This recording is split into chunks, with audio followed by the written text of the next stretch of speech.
During a brief rest, sitting among the resonating crystal blooms, Nadira watched Thuron sketching plans for the shield modifications.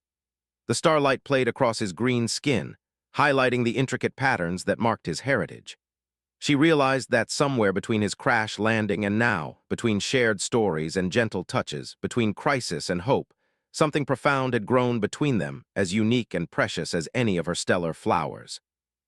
"What are you thinking about?" he asked, catching her gaze. "Growth," she replied softly. "How sometimes the most beautiful things bloom under pressure, like stellar flowers in the void, or—" She hesitated, then continued, "or feelings in a time of crisis." Thuron set aside his sketches. "In the Verdani forests, there are flowers that only bloom during storms. The pressure of the changing air, the intensity of the moment, it creates something magnificent." He reached out, tracing the luminescent patterns on her cheek. "I'm beginning to understand why." The moment was interrupted by an alarm, another energy spike from the approaching storm. They reluctantly returned to their work, but something had shifted. Every shared glance carried more weight, every accidental touch lingered longer. Even as they raced against time to save the sanctuary, they were acutely aware of the other kind of growth happening in this garden among the stars. As the first visible edges of the crimson storm began to color the distant nebulae, Nadira and Thuron stood at the observation dome, their work nearly complete. The sanctuary's shields now hummed with new power, crystalline arrays spreading in geometric patterns through space around them. "Whatever happens," Thuron said quietly, "I want you to know I don't regret crash landing here." Nadira's response was cut off by a massive surge of energy from the approaching storm. Warning lights flashed across every display as the sanctuary's systems registered the unprecedented power heading their way. The real test of their work, and their growing feelings for each other, was about to begin. The crimson storm arrived like a hungry leviathan, its solar winds tearing at the sanctuary's outer shields.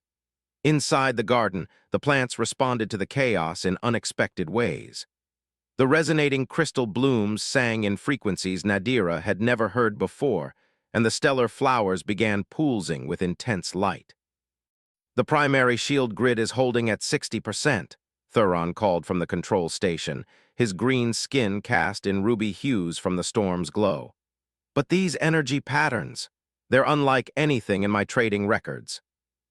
Nadira moved between the garden platforms, her blue hands trailing through the light of her beloved plants. Something felt different, not wrong, but transformed. The emotional vine had spread throughout the entire sanctuary, its flowers now glowing with an intense white light. "Thuron," she called, her voice filled with wonder, "look at the harmonic readings from the plants." He joined her, golden eyes widening at the display. The garden specimens weren't just surviving the storm, they were responding to it, creating complex energy patterns that interacted with the shield grid. "It's like they're dancing with it," he whispered, remembering their own dance days earlier. "Like your garden is trying to tell us something." A particularly violent surge from the storm rocked the sanctuary. Several shield segments flickered, and warning alerts filled the air. Nadira steadied herself against Thuron, her heart's racing as she watched her life's work threatened by cosmic forces. Then she noticed something extraordinary. Where the emotional vine touched the shield generators, the barriers seemed stronger. The plant's bioluminescence pulsed in perfect counterpoint to the storm's rhythm. "The ancient records," she breathed. There were stories about the first Astrani gardens, how they survived solar apocalypses through something called the harmony pattern. Everyone thought they were myths, but, she gestured to the vine, "look how it's growing, the geometric patterns it's forming." Thuron's trader instincts kicked in. "The crystals from my ship, they're responding to the vine's energy signature. What if we're not supposed to fight the storm? What if we're supposed to dance with it like the plants are doing?" Working together, they began rerouting power through the vine's natural network. Nadira used her botanical expertise to encourage the plant's growth along specific paths, while Thuron adjusted the crystal arrays to amplify its harmonic frequencies. As they worked, the storm's fury increased. The sanctuary shuddered under waves of solar plasma. But where the enhanced vine network spread, the shields held. More than held, they began to pulse with a beautiful auroral light that spread outward into space. It's not just protecting the sanctuary, Nadira realized, watching the energy patterns on her displays. The vine is creating a harmonic resonance that could shield this entire sector. The ancient Astrani didn't just build gardens, they created living defense systems. The discovery energized them both. For hours they worked, guiding the vine's growth, adjusting crystal frequencies, and slowly expanding the protective harmonic field. The other plants in the garden joined the effort, each species adding its own unique resonance to the growing symphony of light and energy. Through it all, Nadira was acutely aware of Thuron's presence, his steady hands helping her tend the plants, his quiet words of encouragement when fatigue set in, the way he seemed to anticipate her needs before she voiced them. They moved together through the crisis like partners in an elaborate dance, their steps perfectly synchronized. Finally, after what seemed like ages, the crimson storm began to dissipate. The sanctuary's new living shields had done more than protect. They had helped disperse the dangerous energy, transforming it into something beautiful.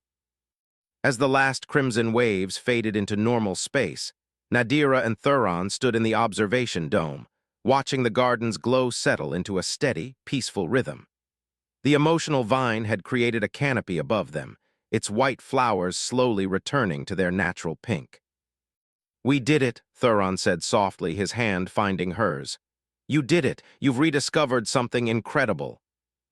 Nadira turned to face him, her bioluminescent patterns bright with joy and exhaustion. "We did it together. I never would have understood the harmonic patterns without your knowledge of forest rhythms," she smiled. "It seems the universe had a plan when it sent you crashing into my garden." The vine chose that moment to drop a shower of glowing pollen around them, making them both laugh.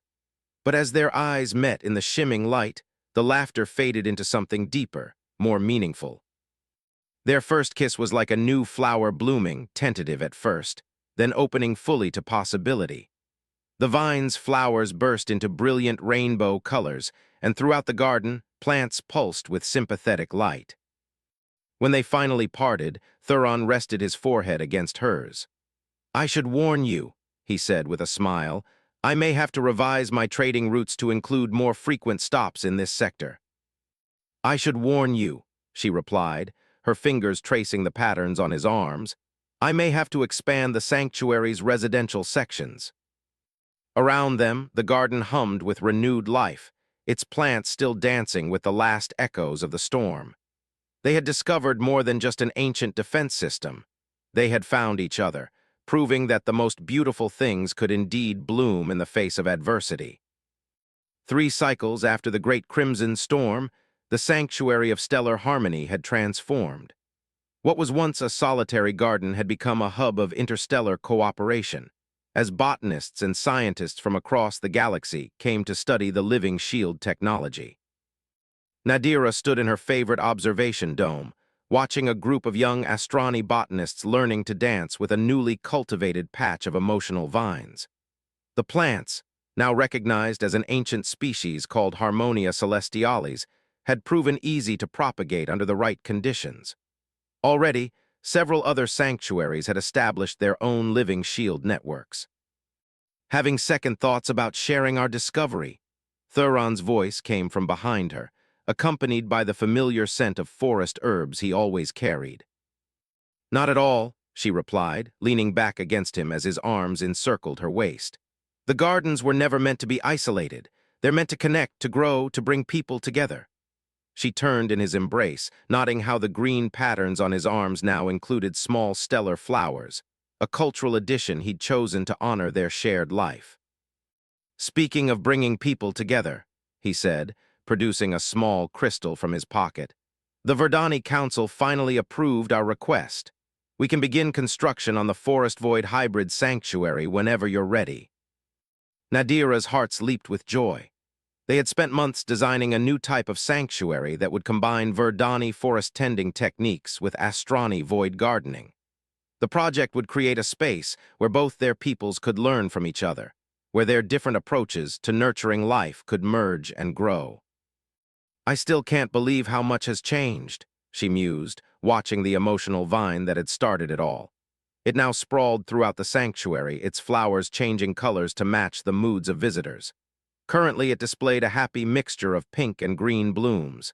When you crashed here, I thought my quiet life was being disrupted. Instead, it was just beginning.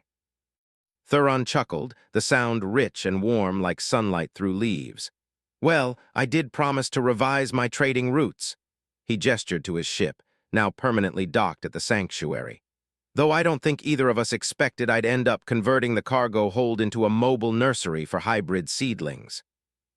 They walked together through the garden platforms, greeting researchers and visitors. The resonating crystal blooms had been particularly popular among visiting scientists, their harmonic properties proving useful in calibrating the living shields. Even Vesper had become a regular visitor, their multiple eyes always finding new patterns to study in the garden's growing complexity. Near the sanctuary's heart, they paused at a special enclosure. Inside, protected by its own miniature shield grid, grew their first successful hybrid creation, a plant that combined the properties of Verdani singing trees with Astrani void flowers. Its crystalline branches caught starlight and transformed it into music, while its roots drew nutrients from the cosmic energy that powered the sanctuary. "Our first child," Thuron said softly, touching the enclosure's field. The plant responded by chiming a welcome note that made the emotional vines nearby flowers dance. Nadira smiled, her bioluminescent patterns shifting to match the deep blue of joy and contentment. The first of many new species we'll create together, the garden's growing in ways I never imagined possible. "That's what happens when you let love take root," he replied, pulling her close. "It grows into something more beautiful than either person could have created alone." As if in agreement, the hybrid plant released a shower of glowing spores that swirled around them like stardust. The emotional vine, ever the romantic, formed an arch of rainbow-hued flowers overhead. Throughout the garden, other plants added their own contributions to the moment, light, song, and harmonic resonance combining in a celebration of life and love. "You know," Nadira said thoughtfully, "in all the ancient stories about the first void gardens, they never mentioned the most important discovery." "Oh," Thuron raised an eyebrow, his golden eyes twinkling. "And what's that?" "That the greatest harmony isn't found in the plants, or the stars, or even the living shields." She reached up to trace the stellar flower patterns on his arm. "It's found in two hearts learning to beat as one, even when they come from different worlds." Their kiss was witnessed by a garden full of living light, each plant adding its own blessing to the union of forest and void, of green and blue, of two souls who had found each other among the endless stars. The emotional vine, spreading ever outward through the sanctuary, bloomed with flowers of deepest pink, a color that in its ancient wisdom it had always known was meant for love. In the space around the sanctuary, the living shields pulsed with gentle light, protecting not just rare plants now, but something equally precious, the birth of a new kind of garden where love could bloom freely in the void between the stars.